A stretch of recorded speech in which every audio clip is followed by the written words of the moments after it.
시청자 여러분 안녕하십니까. 생생토론 박지은입니다. 6.3 지방선거 40일 앞으로 다가왔습니다. 본선 프레임의 압축판으로 통하는 각 당의 공식 슬로건도 윤곽을 드러냈는데요.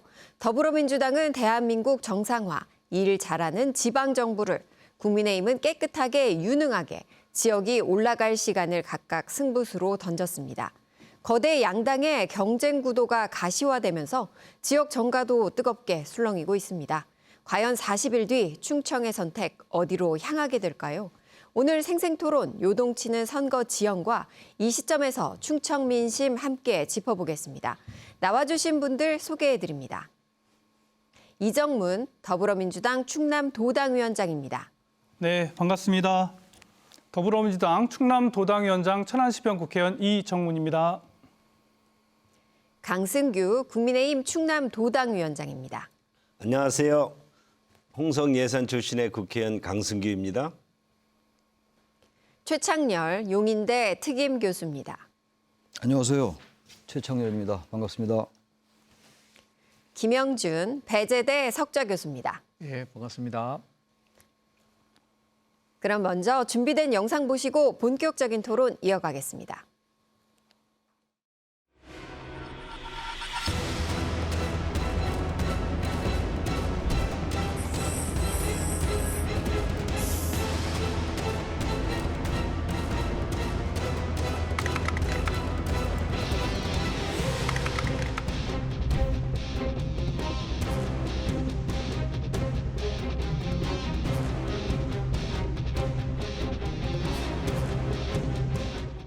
외부 인재 영입, 내부 인재 발탁, 그리고 당에 신망이 있고 명망이 있는 인사들의 재배치, 이렇게 해서 전략공천.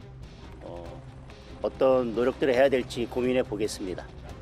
중앙당에서 공천 상황 등을 지켜보면서 최대한 빠른 시간 안에 선대위를 구성하도록 노력하겠습니다.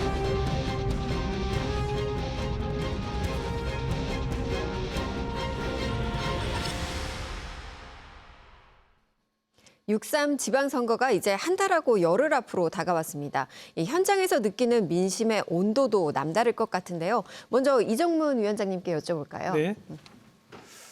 네, 제가 요즘 충남도당위원장이다 보니까 지역 곳곳을 많이 돌아다니고 있는데요. 사실 제가 정치 경력이 그리 길진 않습니다만 그동안 국회의원 선거라든지 지방선거, 대통령 선거를 많이 치렀는데 지금은 그 어느 때보다도 남녀노소라든지 지역, 계층, 직업을 불문하고 우리 이재명 정부에 대한 기대, 또 민주당에 대한 기대가 매우 높음을 알 수 있었습니다. 사실 요즘 이란 미국 전쟁 등으로 인해서 물가도 오르고 국민들 삶이 좀 힘들어서 그럴 때면 좀 어떻게 보면 민심이 좀 흉흉하고 그래야 되는데 그럼에도 불구하고 국민들께서는 우리 이재명 대통령에 대한 칭찬 그리고 또 앞으로의 희망에 대해서 많이 말씀을 해주셨고 어쨌든 이 지방선거를 잘 치러서 우리 지방도 잘 살 수 있게 해달라 그런 부탁을 많이 듣고 있습니다. 네, 이재명 대통령에 대한 기대감을 좀 많이 표출했다 이렇게 말씀해 주셨는데요. 그렇다면 강승규 의원님은 어떻게 듣고 계십니까?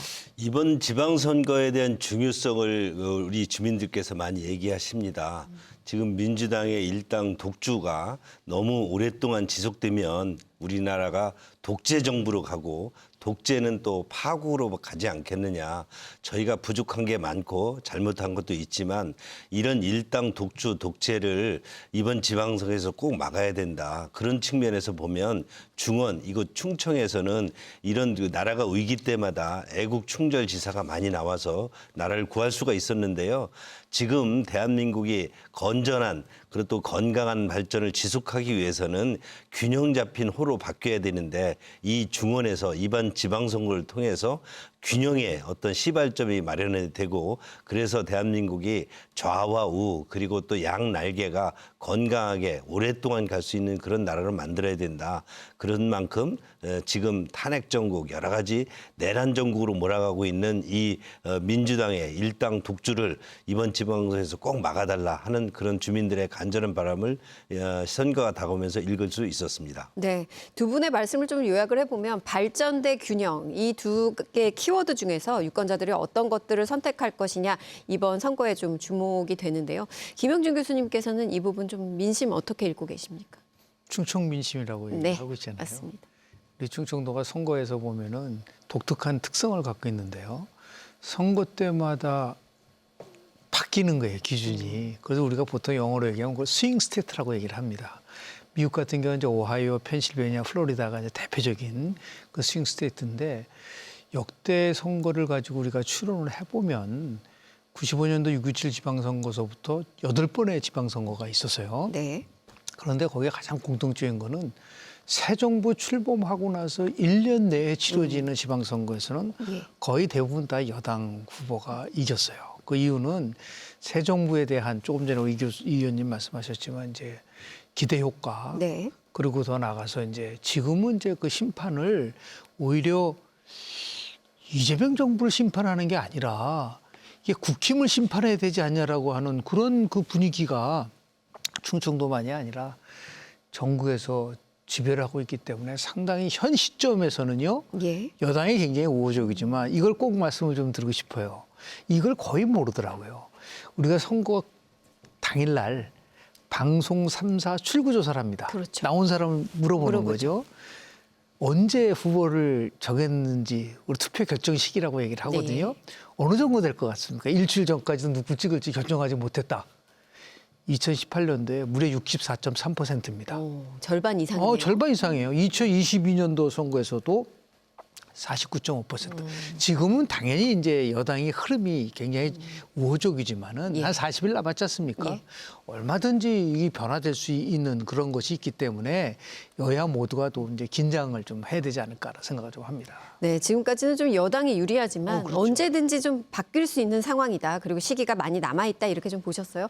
최창현 교수님 어떻습니까? 충청 민심이 대선도 그렇고 지방선거도 그렇고 총선거도 물론 그렇고 말이죠. 전국적인 여론과 항상 일치했어요. 제가 알기로는 한 번도 벗어난 적이 없거든요. 그러니까 이제 지금 이제 말씀처럼 이 대선이 지난해 있었고 딱 1년 만에 치러진 선거예요. 예. 6.3 지방선거니까. 지난 윤석열 정부 때도 대선 이기고 바로 지방선거 압승했죠. 그렇죠. 이제 2000 그 이제 윤석열 정부 다음인데 이번의 경우는 좀 이제 말하자면 후광 효과라는 게 여전히 여당이 유리한데 문제는 그겁니다. 지금 앞으로 40일 동안에 얼마든지 바뀔 수가 있죠. 바뀔 수가 있는데 과연 무슨 변수가 있을까? 좀 변수가 있다면 장동혁 사퇴.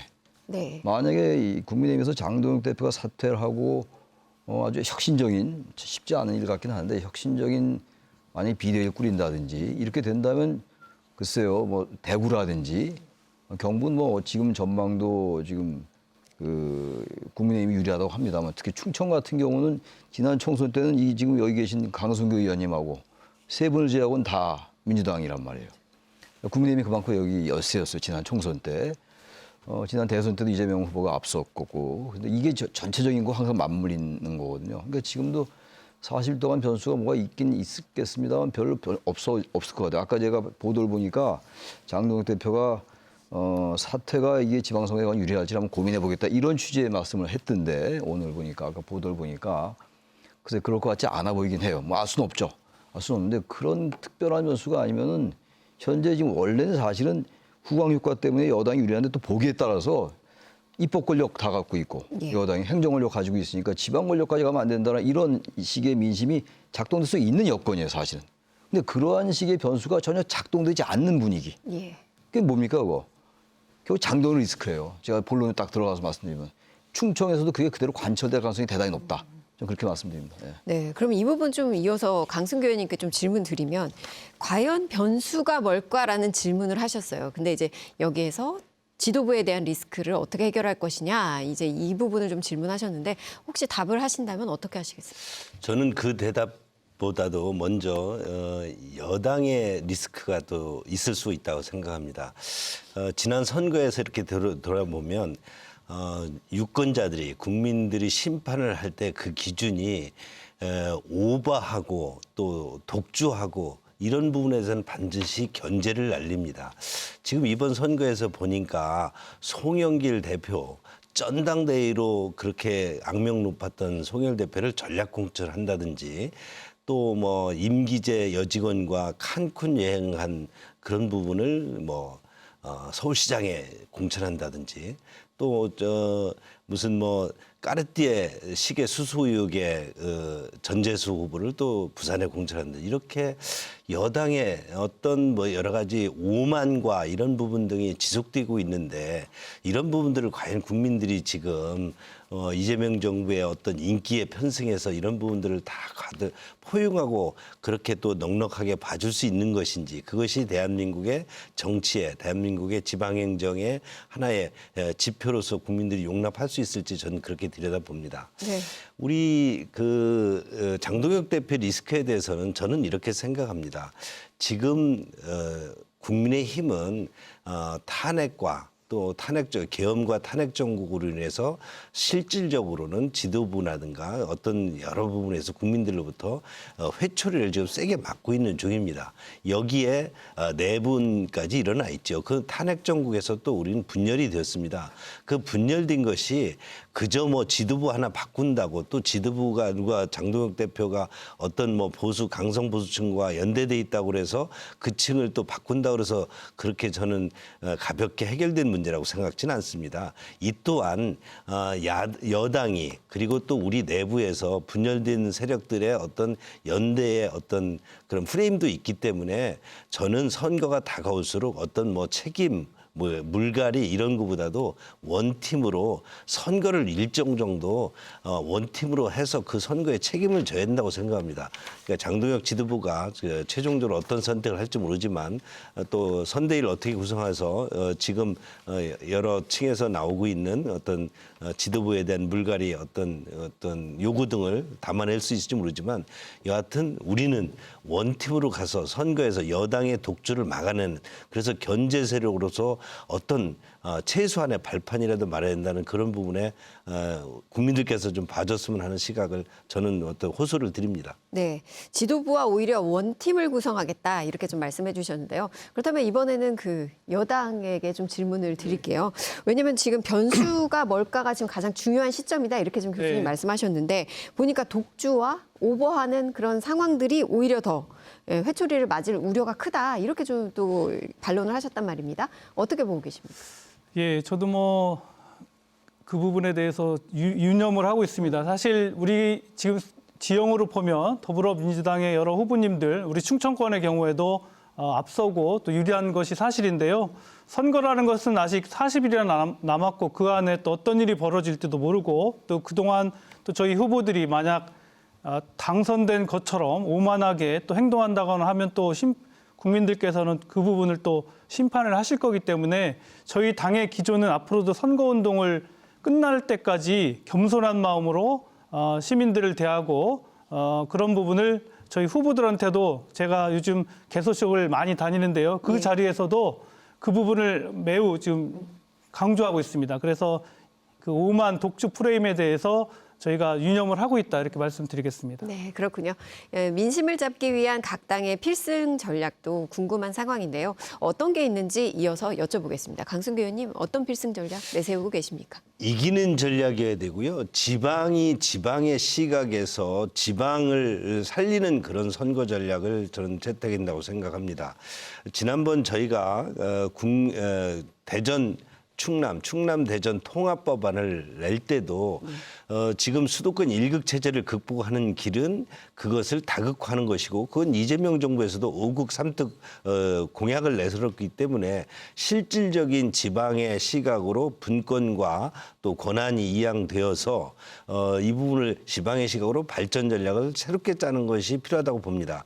저희는 이장우 대전시장과 김태흠 지사가 이 충남 대전 통합법안을 먼저 발의를 하면서 이러한 지방의 시각으로 지방을 좀 발전시킬 수 있도록 그렇게 권한과 또는 그 예산을 좀 내려달라.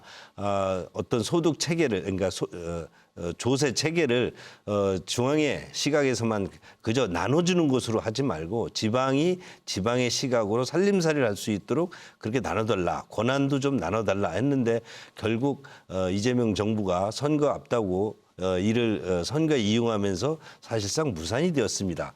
그렇다면 이번 지방선거에서 누가 이런 부분에 있어서 지방의 시각으로 발전시킬 수 있는지 이번 선거에서 우리 유권자들께서 판단하시라고 봅니다. 저희는 통합도 끝나지 않았습니다. 또 그런 부분이 앞으로 진행된다면 실질적인 통합이 이루어져서 실질적인 통합에서 지방의 발전을 도모할 수 있는 그런 전략이 나오게 되기 때문에 이번 그 선거에서 유권자들께서 분명히 지방을 누가 살릴 수 있는지 그저 지원금 교부세 조금 더 받아온다고 이 부분이 해결될 수 있는 문제인지 왜 그러면 그동안에는 균형 발전이 이루어지지 않는지를 한번 유권자들 정확히 판단해 주시기를 호소할 생각입니다. 예, 국민의힘은 뭐 지방을 지방의 시각으로 좀 발전시킬 수 있는 방안을 찾겠다 이렇게 좀 말씀해 주신 것 같고요. 네, 그렇다면 민주당은 어떤 전략입니까? 네, 저희는 크게는 공약과 임무를 내세울 생각입니다.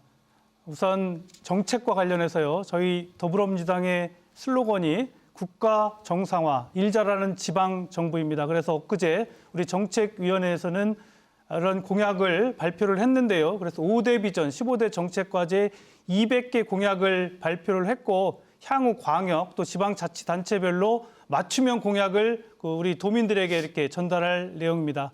그리고 인물입니다.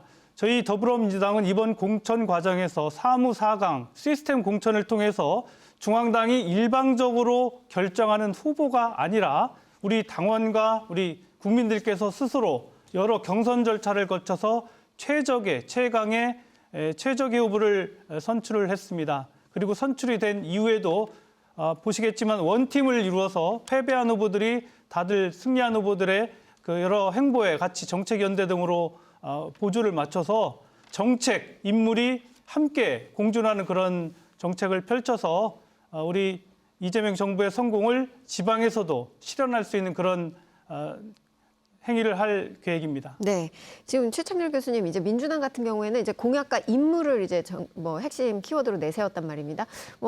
국민의힘도 이제 들으셨고요. 어떻게 좀 분석하시고 그리고 또 이제 충청권에서 눈여겨봐야 할 관전 포인트가 있다면 어떤 것 꼽으시겠습니까? 이번에 대전 충남 통합이 무산됐잖아요. 근데 그렇죠. 사실 국민의힘이 처음에 이 법안을 발의를 했었어요. 근데 그러고 난 다음에 여러 과정을 통해서 여야가 이제 공방 끝에 어쨌든 대전 통합 충남은 무산됐어요. 그리고 제가 알기로는 대전은 좀 이제 좀 반대 여론도 있었던 걸로 알고 있어요. 통합에 대해서. 예. 충남에 비해서 말이죠. 네. 근데 아무튼 간에 통합이 무산이 됐는데 이런 분들에 대한 아마 책임론도 선거에서 약간 공방이 될 수 있을 것 같아요. 여야 간에 말이죠. 예. 근데 뭐 그것보다도 양당의 공약이 그렇게 차이가 별로 안 나요. 그리고 유권자들께서 특히 이번 선거가 이제 어떤 정책, 공약 이런 것들에 대한 관심이 좀 과거 선거보다 좀 덜한 것 같아요. 그게 이제 이 선거 구도의 문제라고 저는 생각을 합니다만 네.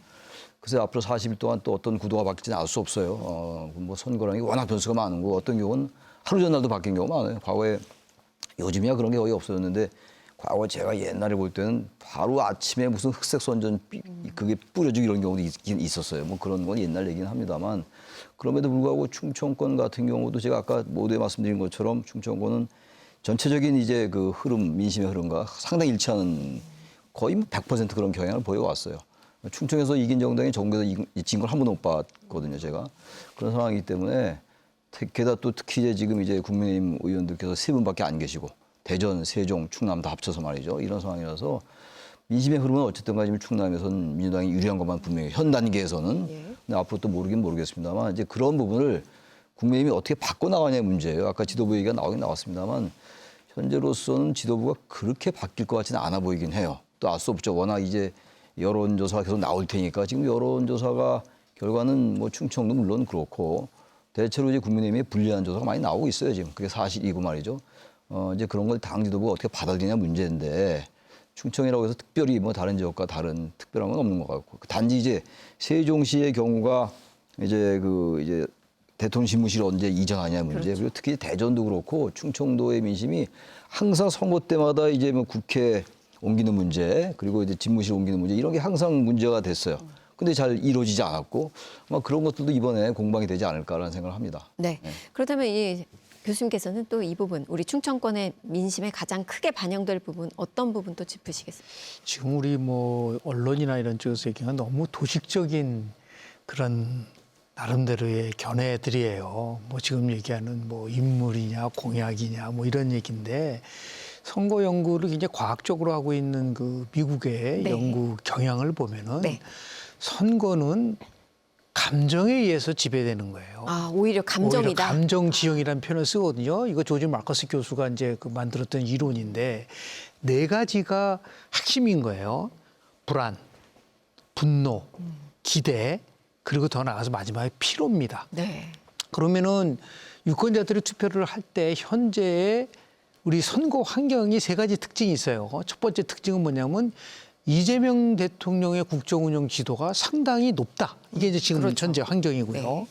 두 번째 국힘이 너무 지금 내부적으로 분열되어 있으면서 이게 지금 정당 지도가 굉장히 낮다라는 게 또 하나의 팩트고 네. 마지막 세 번째가 이게 지금 이제 감정을 굉장히 이제 자극하는 부분인데 이 중동 사태에 관련돼서 국민들이 굉장히 불안해합니다. 그렇죠. 이게 어떻게 전개될 것이고 앞으로 나의 삶에 어떤 영향을 줄 것인가. 당장 유가가 올라가면 영향을 받지 않습니까? 그렇죠. 이런 세 가지 속에서 지금 이제 충청의 구조적 특징이라는 얘기를 말씀을 하셨지만은 예. 그러면 충청도에서는 분노가 어느 쪽을 향하고 있을까? 저는 분노의 수준은 그렇게 높지 않다고 봐요. 뭐 네. 현직에 대한 분노는 그렇게 높지는 않다고 좀 보는데 불안의 요소는 굉장히 크다. 그렇죠. 아까 제가 말씀드린 것처럼. 그런데 그럼 기대를 현직 광역단체장들한테 기대를 하는 거하고 지금 이재명 정부한테 오는 기대하고를 봤을 때는 이재명 정부에 대한 기대가 훨씬 높다. 그럼 피로감은 어디에게 있느냐? 예. 당연히 뭐 현직에 대한 피로감이냐 아니면은 지역마다 좀 달라요. 예를 들어 대전시장 같은 경우는 이번에 나온 그 더불어민주당의 의원 같은 후보 같은 경우는 3번 연속 나오시는 분 아닌가요? 그럼 피로감이라는 게 후보의 피로감은 있는 겁니다. 그러니까 이게 같이 이제 교차를 했을 때 나름대로 이제 어떠한 방향성을 갖고 있느냐라는 걸 봤을 때 불안은 굉장히 높고 기대는 여당 쪽을 향하고 있는데 반해서 네. 그거를 얼마만큼 이제 현직에 있는 광역 단체장들이 이걸 풀어낼 수 있느냐는 건데 조금 전에 우리 강 의원님 말씀하시는 부분들 여당의 독주 얘기를 하고 있는데 저는 지금 국민의힘이 절대적으로 프레임을 잘못 짜고 있다. 그러니까 이재명 정부 독주 프레임은 그건 통하지 않습니다. 예를 들어서 대통령 지지가 굉장히 낮다든지 그리고 정당 지도가 굉장히 뭐 위상이가 낮다든지 하는데 지금 우리가 얘기하는 아주 유명한 프레임 싸움에서 거의 지고 있다. 자꾸만 장동혁 사태론 프레임이라든지 그쪽으로만 몰고 가다 보니까 지금 가장 큰 문제는 지방선거에서 유권자들이 느끼는 부분들이 딱 3가지예요. 어떻게 바뀌었는가 그동안. 내 삶에 어떤 이익을 줄까. 네. 마지막 3번째는 누가 더 잘할 수 있을까. 이 3가지를 보고 투표를 하는 건데 이걸 자꾸만 중앙정치 논리에 따라서 프레임에 따라서 그런 식으로 가져가다 보면은요. 절대적으로 그거는 야당이 불리할 수밖에 없다라는 말씀을 좀 드립니다. 네, 맞습니다. 말씀하신 대로 내 삶에 어떤 영향을 주느냐 이 부분을 유권자들이 좀 민감하게 들여다볼 것 같은데요. 예, 뭐 여야 충남도당 위원장께서 이제 출연을 하셨으니까요. 저희가 충남 상황부터 자세히 좀 살펴보도록 하겠습니다. 충남은 더불어민주당 박수현 의원, 국민의힘 김태흠 현 충남지사, 개혁신당 이은창 공주부여청양 당협위원장이 출사표를 던진 상황입니다. 이 승부 어떻게 예상하시는지 먼저 강승규 의원님께 여쭤보겠습니다. 김태흠 지사는 공격형입니다. 그리고 현장형입니다. 김태흠 지사 4년은 양승조 전 지사의 4년과 비교해 보시면 충남의 변화를 분명히 느낄 수 있었다고 충남도민께서 느끼고 계십니다. 지금 또 그 4년을 다시 한번 기회를 주신다면 그 경험으로 충남의 변화를 이끌 수 있습니다. 무려 50조 원에 가까운 투자 유치를 4년 만에 이뤄냈고 중앙정부의 여러 가지 국비 확보 등에서도 이전 시장과는 차별화를 분명히 보였습니다. 이런 김태흠 지사가 충남의 변화를 4년만 더 이끌어준다면 지금 우리 김영준 교수가 말씀하신 것처럼 내 삶에 어떤 변화가 일어날지를 분명히 도민들께서 느끼실 수 있다고 생각합니다. 박수현 후보 좋은 의원이었습니다. 그러나 정부나 여당의 대변인 역할을 하면서 말번지로 그 이름을 날렸지만 실제 행정 경험이 우리 김태흠 지사와 비교해서 있을지 이런 부분에 있어서 저희는 또 의구심을 가지고 있습니다. 도민 여러분께서 정말 우리 삶을, 우리 지역을, 우리 지방을 변화시킬 수 있는 것이 누구라고 생각한다면 저는 김태흠 지사를 선택할 수밖에 없다. 그리고 4년을 또 더 기회를 주면 변화를 분명히 종결 좀 시킬 것이다. 그래서 충남의 변화, 중원의 변화, 그리고 대한민국의 여러 가지 지금 불균형 등을 잡는 이곳의 변화의 시작을 충남에서 좀 출발할 수 있다. 저는 그렇게 도민들께서 확신해 주실 것이라 믿습니다. 네, 이정문 위원장님. 예, 저는 최근에 며칠 전에도 여론조사가 나왔는데 한 자릿수 격차도 아니고 두 자릿수 격차로 지금 박수현 후보가 이기는 거로 나왔고요. 우리 박수현 후보는 우리 민주당의 어려운 곳이라고 할 수 있는 공주, 부여 청양에서 18년 동안 지역위원장을 했고 그동안 국회의원 2번, 또 청와대 대변인을 비롯해서 우리 당의 무수한 대변인 역할을 많이 했고요. 그리고 이재명 정부에 들어와서도 시작되기 전에 국정기획위원회에서 지방분권을 기획했던 그런 설계자이자 책임자입니다. 그리고 또 최근에는 예산 전국에서도 충남권에 빠져있던 AI 예산도 본인께서 그것을 발굴해서 찾아내는 그런 열정을 보였고 또 국회의원으로서 마지막 입법도 우리 충남 대전과 관련된 백제왕도와 관련된 법을 또 본인이 대표 발의해서 마지막에 또 통과시키는 그런 열정을 가진 그런 후보님입니다. 정부와 우리 충남도에 대해서 누구보다도 잘 알고 있고 또 이재명 대통령과 직접 소통할 수 있는 정치인입니다. 그렇기 때문에 박수현 후보께서 우리 충남도지사가 된다면 다른 지역보다도 우리 충남을 더욱더 발전시킬 수 있는 그런 후보가 될 것이다. 이렇게 저는 생각을 하고 있습니다. 네, 이렇게 되면 우리 지역에서는 박수현 후보 지역구인 공주부여 청양 그리고 이제 강훈식 청와대 비서실장 지역구인 아산 을에서 이 보궐선거가 치러지게 되는데요. 이 부분 좀 어떻게 전망하고 계신지 먼저 최창일 교수님께 좀 여쭤볼까요? 공주 청양 부여가 이제 보궐선거가 이제 네, 치러지게 됐는데 제가 알기로는 이 다른 지역보다도 공주 청양 부여가 아주 보수적인 투표 성향을 가지고 있는 지역이에요. 네. 정진석 의원이 전 의원입니다만 오래 했었고, 근데 지난 선거 때는 어제 박수현 후보가 이겨서 이제 의원이 된 건데, 과연 이제 공주 청양 부여의 국민의힘에서 정진석 후보를 낼 것인가가 전 관전 포인트라고 봅니다. 어쨌든 정진석 지금 전 의원은 전 국회 부의장은 어쨌든 이른바 내란이라는 거, 내란 프레임에서 완전히 자유롭게 좀 어려워요. 유권자들 인식이 그래요.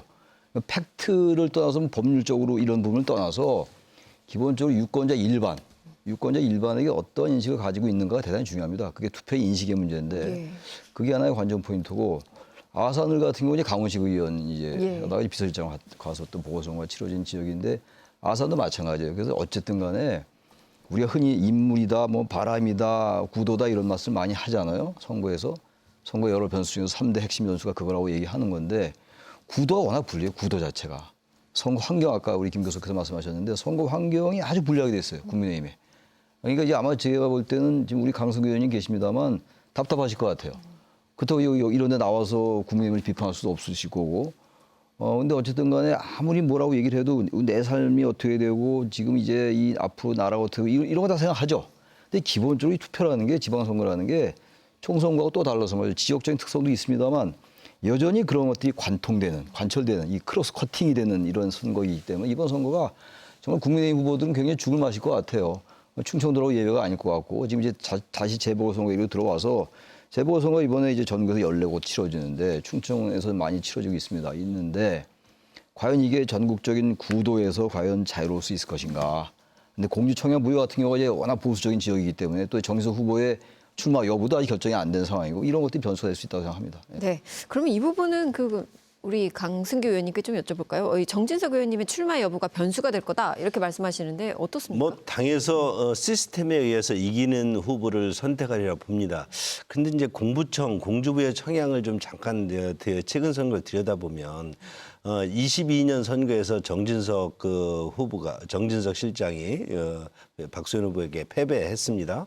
그리고 지난 그러니까 계엄과 탄핵이 이루어진 이후에 지난 대선에서 김문수 또 이재명 후보 간의 대선에서 공주부여 청양에서 이겼습니다. 우리 야당이 이겼습니다. 국민의힘이 이겼습니다. 이것은 또 뭘 얘기하느냐. 그 당시 뭐 어느 모 후보께서 거기에 내란의 고향이니 뭐 이런 발언도 있어서 아주 지역이 들끓었는데 과연 지금 공주부여 청양의 유권자들께서 지금 이재명 정부가 잘하고 있기 때문에 앞으로 계속 이재명 정부에게 모든 권한을 다 몰아주는 것이 공주부여 지역 청양의 지역 정서라든지 대한민국의 발전에 도움이 된다 이렇게 판단하실까요? 저는 굉장히 그런 부분에 있어서 공주부여 청양 주민들께서 현명하게 판단해라 봅니다. 네. 정진석 후보가 나오는 부분이 내란의 주요 종사자냐 뭐 이런 부분에 대해서 그런 프레임에 계속 그러니까 상대 당이 그런 프레임에 건다고 해서 그것을 주민의 의사도 물어보지 않고 그제 그 프레임에 넘어간다면 그야말로 그 선거는 시작도 하기 전에 지는 것입니다.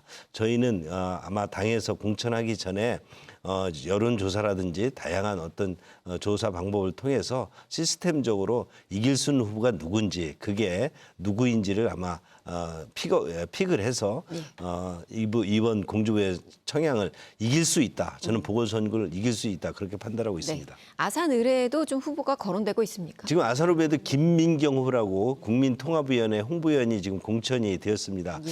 아산을은 저희에게 참 어려운 지역인데 사실 저희의 공천보다도 아산을은 민주당의 공천이 좀 초점이지 않겠습니까? 강훈식 비서실장이 사실 뭐 그 대전 충남 통합 시장으로 출마하려다가 그것이 무산되고 난 이후에 계속 국무총리에 있을 수도 없고 다음 총선에는 다시 돌아와야 된다고 한다면 예전에 마포에서 그런 적이 있는데 정청래 후보가 손혜원 의원한테 일회용 국회의원을 잠시 양보했던 것처럼 그런 후보를 찾지 않을까 이렇게 보여집니다.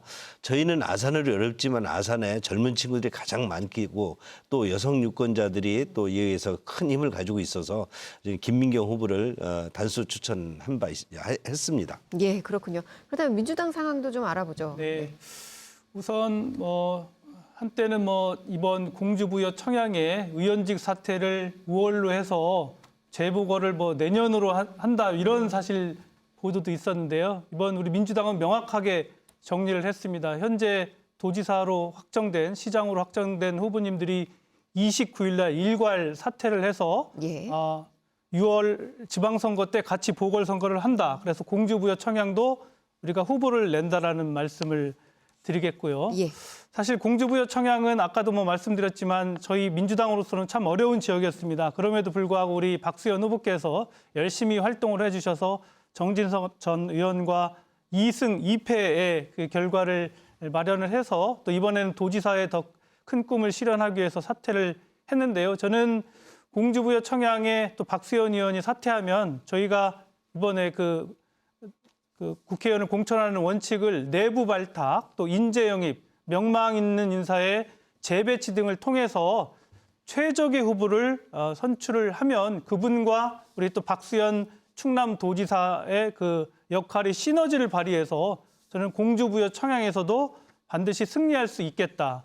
물론 이제 상대방이 국민의힘에서 정진석 의원님이 나오냐 안 나오냐는 국민의힘에서 또 판단할 또 결정할 일이지만 어느 후보가 나오더라도 우리는 승리를 할 수 있다 이렇게 말씀드리고요. 아산 의뢰의 경우에는 사실 우리 지금 비서실장으로서 대통령과 함께 엄청 요즘 인기가 많이 올라갔죠. 우리 강훈식 비서실장께서 3선을 하면서 우리 충남에서는 가장 모범적인 그 조직화를 이뤄낸 그런 선거구인데요. 아마 강훈식 비서실장의 기대만큼 또 우리 다가오는 그 후보가 누구인지에 대한 또 기대도 큰 것 같습니다. 힘 있는 여당 후보가 와서 지금 아산의 경우에는 삼성이라든지 현대자동차 등 기업 유치와 또 이와 관련된 여러 가지 더 할 일이 많은데 힘 있는 여당 후보론을 내세워서 그런 아까 말한 세 가지 원칙에 따른 좋은 후보를 모셔서 아산을도 승리할 수 있도록 하겠습니다. 예, 알겠습니다. 대전과 세종도 짚어보겠습니다. 먼저 대전입니다. 대전은 더불어민주당 허태전 전 대전시장, 국민의힘 이장우 현 대전시장, 개혁신당 강일인 대전시당 위원장 이렇게 출사표를 던졌고요. 세종도 좀 살펴보죠. 더불어민주당 조상호 전 세종시 경제부시장, 국민의힘 최민호 후보, 조국혁신당 황운하 의원, 개혁신당 하헌위, 세종시당 창준 위원장입니다. 네, 앞서 보셨다시피 대전은 리턴 매치고 세종은 국민의힘 최민호 후보와 민주당 조상호 후보, 조국혁신당 황운하 의원이 출마 의지를 밝혔는데 이 황운하 의원 아직 국회의원직 내려놓지 않았습니다. 단일화 여부도 관심인 지역인데요. 이 대전과 세종은 좀 어떻게 보고 계신지 먼저 김영준 의원님께 여쭤볼까요? 김영준 교수님께. 일단은 뭐 현역이 나와서 네. 본격적인 이제 경쟁을 좀 하게 되는 부분들이 있는데요. 통상적으로 여당 후보가 내세우는 프레임은 뭐냐면은 중앙정부와의 절대적 협력을 통해서 지역을 발전하겠다라는 거거든요. 예. 그에 반해서 이제 지금 이제 조금 전에 우리 강 의원님도 말씀하셨지만 이제 김태흠 현역 지금 그 충남도지사든지 이장우 시장이 얘기할 수 있는 거는 그동안의 때 성과입니다. 그러니까 중앙의 협력과 성과 중에서 어떤 것을 국민들이 더 체감하느냐라는 그런 문제로 이제 갈 수밖에 없는 거거든요. 그래서 아까 얘기하는 그 피로감도 제가 분명하게 어느 정도 작용이 될 거라고 보고요.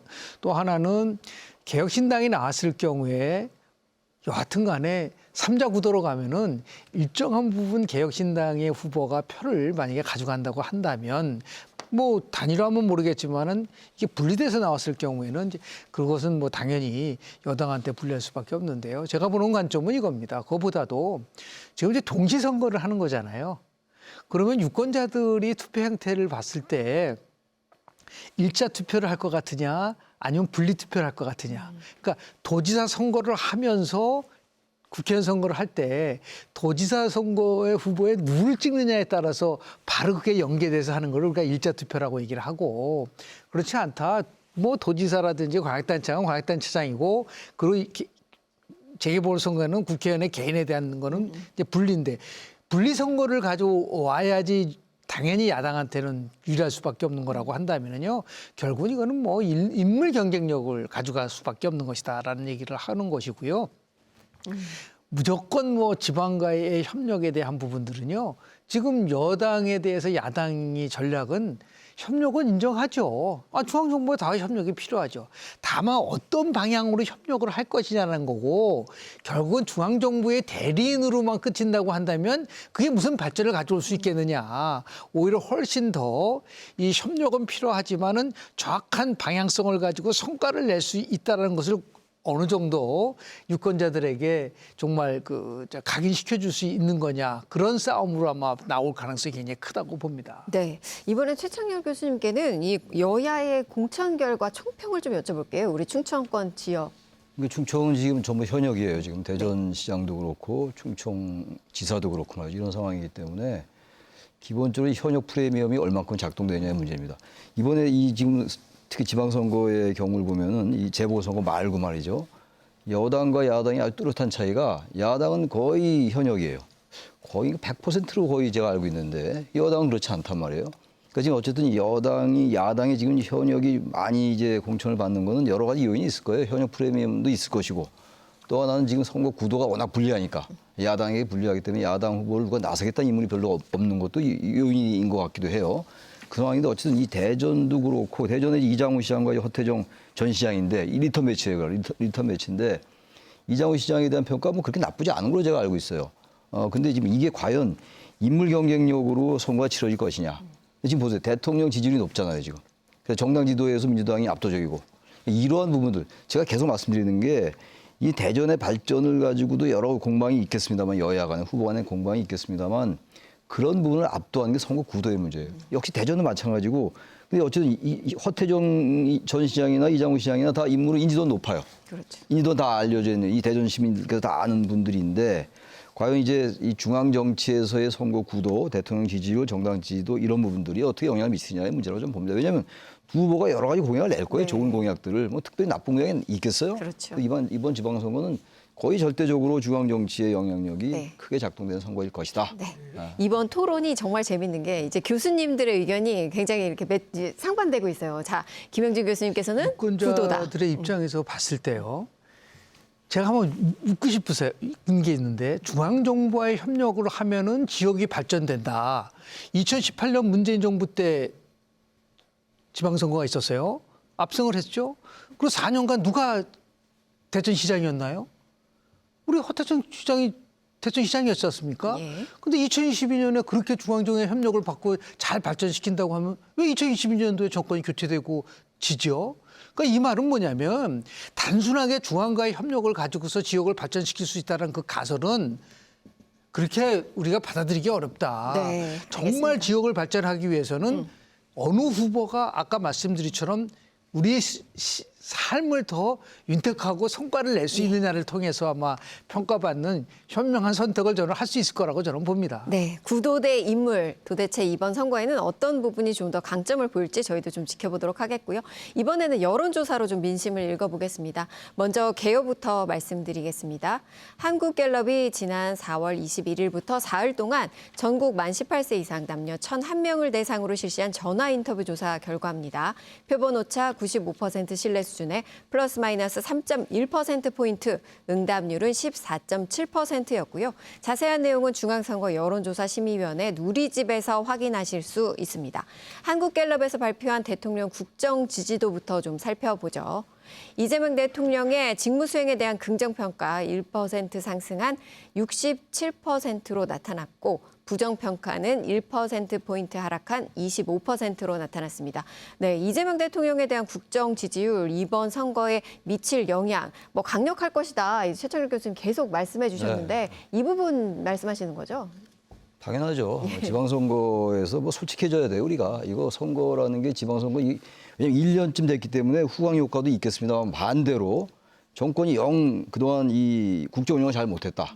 그러니까 말하자면 부정평가율이 높다고 한 말이죠. 이게 완전히 정권 평가론으로 갈 수 있어요. 1년은 그 짧은 세월이 아니에요. 만약에 지난 그 2022년도처럼 대선하고 총선 거의 붙었을 때하고 다르다면 대선하고 지방선거하고 이번에는 꽤 시간이 흘렀다 하는 것이기 때문에 지난 정권 이재명 정부가 들어섰기 때문에 물론 여당이 유리하겠습니다만 반대로 완전히 실정을 했다면 오히려 완전히 야당이 유리한 선거일 수 있어요. 지금 그렇지 않단 말이죠. 저건 저 과학 아닙니까? 저기 지지율이 이렇게 높고 이미 오히려 또 하락했어요. 그 부정평가는 말이죠. 이런 상황이기 때문에 이게 정권평가론이라는 이런 그 프레임이 이게 작동될 만한 공간이 없어요. 뭔가 그래도 야당은 이 정권이 잘못하고 있지 않느냐. 우리가 견제해야 된다. 행정 권력도 갖고 지방 권력도 갖고 입법 권력 다 주면 어떡하냐. 이게 얼마나 좋은 선거 프레임이에요. 선거는 어쨌든 간에 공약 뭐 여러 가지 정책도 있습니다만 그런 구도가 역시 중요한 건데 그게 할 수 없는 상황이 됐다 이런 얘기예요. 야당이. 야당이 정말 야당 후보들이 무엇을 가지고 뭐 무기가 좋아야지 할 거 아니에요. 무기가. 사람이 아무리 우수해도 첨단 무기가 있어야지 뭔가 선거를 해볼 텐데 이 무기가 거의 무장 해제된 상태라 이런 얘기가. 솔직히 말씀드려요. 그래서 지지율이 저렇게 나오면 저걸 가지고 어떻게 정권 평가를 할 수 있겠냐 이런 얘기예요. 그 얘기가 논리적 정합성이 떨어진다 이런 얘기예요. 논리적 정합성이. 네, 대통령 지지율이 이렇게 높게 나타나니까 이 부분에 있어서 이제 구도가 좀 더 크게 작용할 것이다 이제 계속 주장하고 계시는 것 같은데 어떠세요? 보통 이제 우리가 민심 지표를 5가지를 봅니다. 대통령 국정운영 지지도, 정당 지지도, 뭐 지방선거 결과에 대한 기대, 그리고 정당 호감도. 대한민국이 올바른 방향으로 가고 있나라고 하는 그 방향성 이 5가지를 가지고 평가를 하는데요. 예. 지금은 당연히 여당에게 우호적입니다. 지금 뭐 한국갤럽에서 오늘 발표한 건 67%가 하는데 여론조사는 추세를 봐야 되는데요. 올해 2월 2일부터 4월 4주까지 대통령 국정의도가 63%에서 67%, 다 60%대고 그리고 이제 하나 흥미로운 거는 우리 지금 대전 KBS에서 지금 토론하고 있는 거거든요. 그러니까 당연히 지금 전국이 아니라 충청에 대한 민심을 제가 심층 분석을 해보니까 독특한 특징이 하나 나와요. 네. 뭐냐면은 충청이 전국 평균보다도 상당히 높다. 다시 얘기해서 이번에 오늘 나온 것도 보면은 대통령 국정운영 지도가 충청도에서는 무려 72%입니다. 전국 67%인데 정당 지지도가 지금 민주당 48%인데 충청은 55%입니다. 민주당. 또 놀라운 것은 우리 강 위원장님이 쇼크받을 것 같은데 국민의힘 지지도가 14%입니다. 이거는 굉장히 낮은 거고 다만 이제 상당히 많은 아마 이제 그 중간층의 이제 보수층들이 무당층으로 그러니까 샤이 보수층이 굉장히 많을 거라고 저는 봐요. 그래서 이게 이제 마지막에 어떻게 이제 결집될 것이냐라는 부분들이 우리가 좀 지켜봐야 될 것인데 분명한 거는 민심의 지표만 가지고 봐서는 당연히 여당한테 우호적이지만 예. 제가 모두에 말씀드렸던 감정 지형의 변화는 여전히 남아있기 때문에 네. 이 감정 지형을 결국 누가 지배하느냐에 따라서 선거 결과가 달라질 수 있다라는 말씀을 좀 드립니다. 네, 마지막으로 강승규 의원님 그 정리 멘트 부탁드립니다. 여론조사 결과에 대해서 우리가 주목도 해야 되지만 거기에 담겨 있는 여러 가지 함정도 있습니다. 지금 정부 여당이 여러 가지 정책에 있어서 많은 부분이 가려져 있고 실제 겉과 속이 다른 측면도 있습니다. 쿠팡 사태 해결 하나 못 해가지고 외교 안보에 리스크로 다가오고 있고요. 정동영 장관의 발언으로 정말 많은 한미 동맹의 균열이 지금 가해지고 있습니다. 지금 주가가 이렇게 부양되고 있다지만 친기업적인 정책 이런 부분에 있어서 많은 지금 우려들이 나오고 있지 않습니까? 이런 부분들이 앞으로 현실화될 때 지금의 번영, 지금의 어떤 지지도가 계속될 수 있는지 의심을 하고 있고요. 저희는 국민들에게 저희가 부족한 것 호소드리고 그리고 또 균형 맞춰달라고 호소하면서 이번 지방선거에 예.